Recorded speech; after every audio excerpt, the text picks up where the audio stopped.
Ito ang buhay Kristiyano ngayon. Babasahin natin at pag-aaralan ang ika-24 na kabanata ng Gawa. Basahin natin. Umapila si Pablo kay Felix. Makalipas ang 5 araw, pumunta sa Cesarea si Ananias na punong pari. Kasama niya ang ilang pinuno ng mga Hudyo at ang abogadong si Tertullus. Humarap sila kay Gobernador Felix at sinabi nila sa kanya ang kanilang akusasyon laban kay Pablo.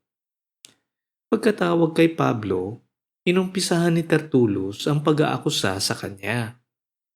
Sinabi niya, "Kagalang-galang na gobernador, dahil sa inyong magandang pamamalakad, naging mapayapa ang aming bansa at maraming pagbabagong naganap na nakabuti sa aming bansa. Kaya lubos ang pasasalamat namin sa inyo at hindi namin ito makakalimutan. Ngayon, hindi namin gustong maabala kayo.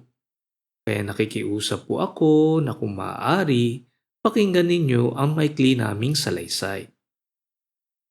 Sa nakaraang kabanata, napag-usapan natin na kung di makatwiran ang turing ng mga nakakataas sa atin, mayroong mga paraan para maitaguyod naman ang ating mga karapatan. Dito, inaakusahan si Pablo ng panggugulo at pagdungis ng sambahan ng Hudyo na hindi naman totoo. Sa kalooban ng Diyos, ang pambubugbog ng mga Hudyo kay Pablo ang nagtulak sa mga sundalong Romano na kunin si Pablo. At nang malaman nila na isang Romano pala si Pablo, inilapit ng mga sundalo si Pablo sa karapat-dapat na humusga sa kaso niya. At ito nga ay si Gobernador Felix. Ituloy natin ang pagbabasa. Nakita namin na ang taong ito ay nakakaperwisyo. Nagdadala siya ng kaguluhan sa mga Hudyo sa buong mundo. At namumuno siya sa sekta na tinatawag na Nazareno. Kahit ang templo namin ay tinangka niyang dungisan, kaya hinuli namin siya. Hahatulan na sana namin siya ayon sa aming kautusan. Pero dumating ang commander na si Lysias at sa pilitan niyang kinuha sa amin si Pablo. At sinabi niya na kung sino ang may akusasyon laban kay Pablo, di kinakailangang pumunta sa inyo. Kung iimbestigahan niyo ang taong ito, malalaman niyo ang lahat ng inaakusa namin sa kanya. At sinang-ayunan din ng mga Hudyo ang lahat ng sinabi ni Tertullus. Sa isang hukuman, binibigyan ng pagkakataon ang nagtutunggaling panig na ilahad ang kanilang pagsasalaysay. Sa panig ng mga Hudyo, marami silang paratang laban kay Pablo na sinasabi nila na pinagmulan ng lahat ng gulo. Bakit nga ba ganun na lang ang galit nila kay Pablo? Kapatid, ang mga Hudyo ay hindi naniniwalang si Jesus nga ang anak ng Diyos. At siya nga ang Mesayas na ipinangako sa kasulatan.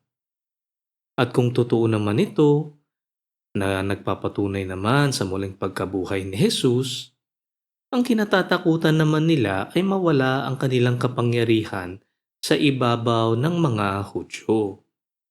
Sapagkat ang magandang balita ni Jesus ang magpapawalang bisa sa kasulatan ni Moises. Paano naman ito nagawa ng magandang balita? Kapatid, ang kautusan ay nagtuturo sa atin kung ano ang mga kasalanan sa mata ng Diyos. Ang kabayaran ng kasalanan ay kamatayan. At dahil lahat tayo ay makasalanan, paghahatol at kamatayan ang kahihinatnan ng lahat ng tao. Ngunit ang kamatayan ni Jesus sa krus ang siyang naging kabayaran para sa ating mga kasalanan, para sa mga taong mananampalataya sa Kanya. At dahil dito, ang mga maniniwala kay Jesus ay hindi na mahahatulan ng kamatayan bagkus ay magkakaroon ng buhay na walang hanggan. At dahil mapapalitan na ang lumang tipan ng bagong tipan, mapapawalang bisa na ang kapangyarihan ng mga namumunong pari, mga Pariseyo at Sadyaseyo sa mga Hudyo. Ito ang pinanggagalingan ng kanilang galit kay Jesus at sa mga tagasunod na katulad ni Pablo. Basahin natin. Sinagot ni Pablo ang mga akusasyon sa kanya. Sinenyasan ng gobernador si Pablo na siya naman ang magsalita. Kaya nagsalita si Pablo. Alam kong matagal na po kayong naging hukom sa bansang ito. Kaya ikinagagalak kong ipagtanggol ang aking sarili sa inyong harapan. Kung mag-iimbestiga kayo, malalaman nyo na 12 araw pa lang ang nakalipas nang dumating ako sa Jerusalem para sumamba. Ang mga Hudyong ito ay hindi kailanman nakakita sa akin na nakikipagdiskusyon kahit kanino, o kaya'y nanggulo sa templo o sa sambahan ng mga Hudyo, o kahit saan sa Jerusalem. Hindi nga po nila mapapatunayan sa inyo na totoo ang kanilang akusasyon sa akin. Pero inaamin kong sinasamba ko ang Diyos ng aming mga ninuno sa pamamaraan na ayon sa mga taong ito ay maling sekta. Pero naniniwala rin ako sa lahat ng nasusulat sa kautusan ni Moises at sa lahat ng isinulat ng mga propeta.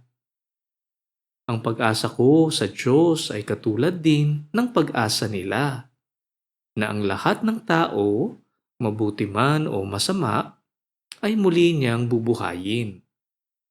Kaya pinagsisikapan ko na laging maging malinis ang aking konsyensya sa harap ng Diyos at sa mga tao. Pinabulaanan ni Pablo ang mga paratang ng panggugulo at pagdudungis sa templo. Binanggit niya rito na di mapapatunayan ng mga Hudyo ang kanilang mga paratang. Binigyan diin ni Pablo na tama lamang ang paniniwala sa kautusan at sa mga propeta. Yun nga lang, ang kautusan ay hindi makapagbibigay lunas sa kabayaran ng kasalanan, sapagkat walang sino man ang kayang mamuhay ng walang kasalanan. Bukod tanging si Jesus ang nabuhay sa mundo ng walang kasalanan, at ang kanyang kamatayan ang nagbigay ng kaligtasan para sa mga makasalanan kung sila ay maniniwala kay Jesus. Ito ay pinatunayan ng muling pagkabuhay ni Jesus pagkatapos ng 3 araw. Ito ang magandang balita na ipinamamalita ni Pablo sa buong mundo. Basahin natin. Pagkalipas ng ilang taon na wala po ako sa Jerusalem, bumalik ako roon para magdala ng tulong para sa aking mahihirap na kababayan at para maghandog sa templo. At nadatnan nila ako roon sa templo na naghahandog matapos kong gawin ang seremonya ng paglilinis. Kakaunti lang ang mga tao sa templo ng oras na yon at walang kaguluhan. Pero may mga Hudyo roon na galing sa lalawigan ng Asya. Sila sana ang dapat humarap sa inyo kung talagang may akusasyon sila laban sa akin. At dahil wala sila rito, ang mga tao na lang na naririto ang magsalita kung anong kasalanan ang nakita nila sa akin nang imbestigahan ako sa kanilang korte. Sapagkat wala akong sinabi sa harapan nila kundi ito. Inaakusahan ninyo ako ngayon dahil naniniwala ako na muling bubuhayin ang mga patay. Nagpatuloy ang pagsasalaysay ni Pablo sa kanyang idinidiin na ang mga paratang sa kanya ay pawang mga kasinungalingan lamang. Kapatid, sa isang hukuman, Napakadaling magbigay ng mga di makatotohanang salaysay. Magbigay lamang tayo ng karagdagang testigo. Kahit na ito ay nagsisinungaling, maaari nang mapakulong ang isang taong walang sala katulad ni Pablo. Makikita natin ito sa ating mundong ginagalawan ngayon, kung saan sa maliit lamang na halaga, madaling makahanap ng kasabwat na testigo. Ang hukuman na dapat sana ay mahihingan at maaasahan ng tamang hustisya ay nagiging kasangkapan ng mga makapangyarihan at mayaman upang makaiwas sa pagsunod sa tama at sa makatwirang gawa. Isa sa napakalaking problema ng buhay sa mundo ngayon ay ang kakulangan ng tamang at makatwirang hustisya. Sa ating buhay Kristiyano ngayon, tandaan natin sa ika-20 kabanata ng Exodus. Ang ika-9 na utos ni Moises ay nagsasabi na huwag kayong sasaksi ng hindi totoo sa inyong kapwa. Ito ay isang napakabigat na kasalanan sa mata ng Diyos.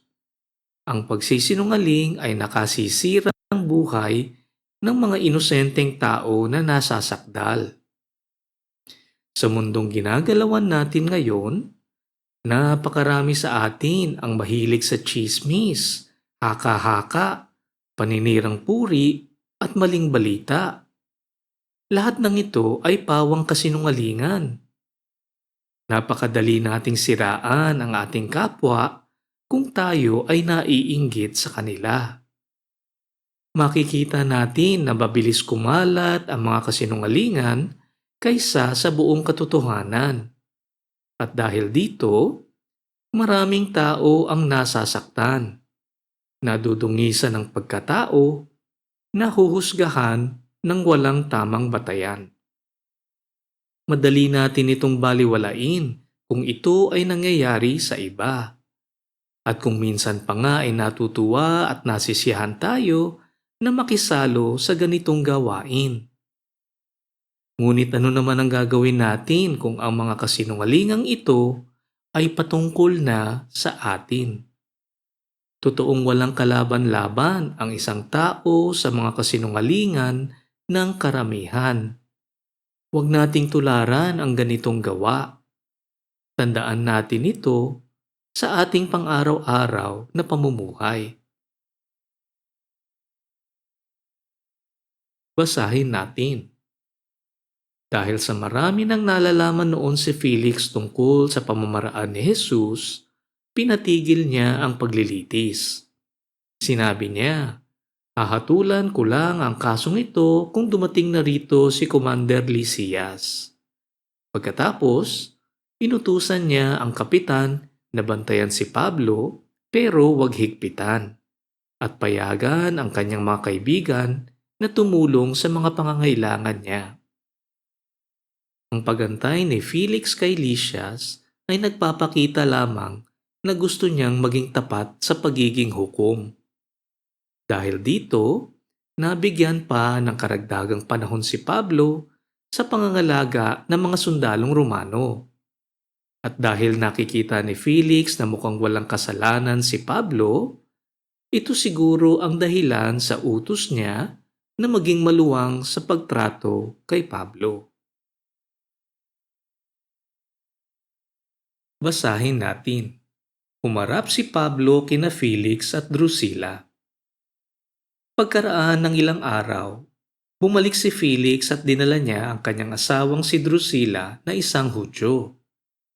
Ipinatawag niya si Pablo at nakinig siya sa mga pahayag ni Pablo tungkol sa pananampalataya kay Kristo Jesus. Pero nang magpaliwanag si Pablo tungkol sa matuwid na pamumuhay, sa pagpipigil sa sarili, at tungkol sa darating na araw ng paghuhukom, natakot si Felix at sinabi niya kay Pablo, tama na muna yan. Ipapatawag na lang kitang muli kung sakaling may pagkakataon ako. Palagi niyang ipinapatawag si Pablo at nakikipag-usap dito dahil hinihintay niyang suhulan siya ni Pablo. Pagkalipas ng 2 taon, pinalitan si Felix ni Porcius Festus bilang gobernador. At dahil sa nais ni Felix na magustuhan siya ng mga Hudyo, pinabayaan niya si Pablo sa bilangguan. Sa ating nabasa, alam nating mayroong kaunting kaalaman si Felix ukol sa pamamaraan ni Jesus. At dito makikita natin ang kanyang interes nang mangilang beses niyang ipinatawag si Pablo para makipag-usap. Meron kaya siyang totoong interes sa pamamaraan ni Jesus? Sa mundo natin ngayon, ganito rin ang karanasan ng karamihan.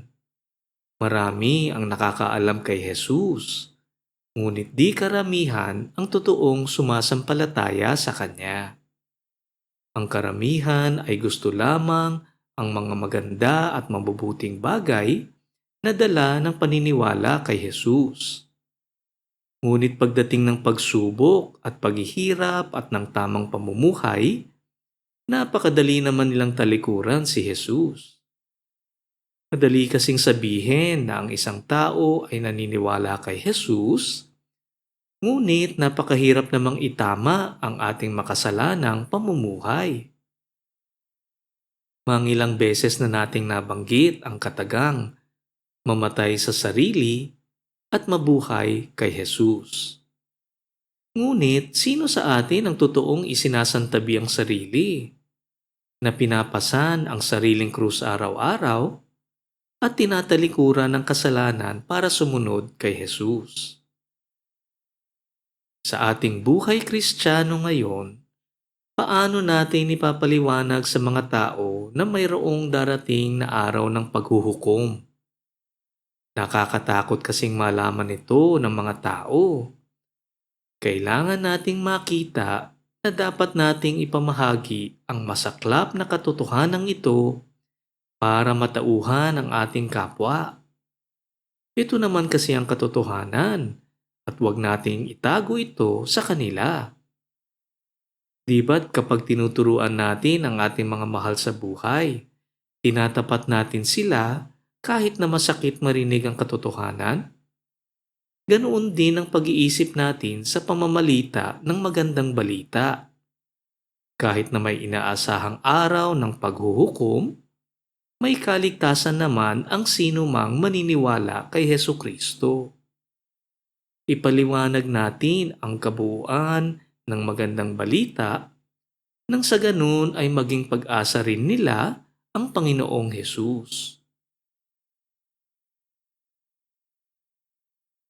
Magbalik tanaw tayo sa 21 kabanata ng Mateo, kung saan ipinapakita sa atin kung sino ang totoong sumusunod sa kalooban ng Diyos. Basahin natin ang talinghaga tungkol sa 2 anak. Sinabi pa ni Jesus sa kanila, "Ano sa palagay ninyo ang kahulugan ng talinghagang ito? May isang tao na may 2 anak na lalaki. Lumapit siya sa panganay at sinabi, 'Anak, pumunta ka ngayon sa ating ubasan at magtrabaho.' Sumagot siya, 'Ayaw ko po.' Pero maya-maya ay nagbago ang isip niya at pumunta rin. Lumapit din ang ama sa bunso at ganoon din ang sinabi. Sumagot ang bunso, 'Opo.' Pero hindi naman siya pumunta. Sino ngayon sa dalawa ang sumunod sa kalooban ng kanilang ama? Ito ang pagsasalarawan sa kalagayan ni Felix. Nakakaalam siya kay Jesus at malamang ay alam din niya kung ano ang tama sa mali.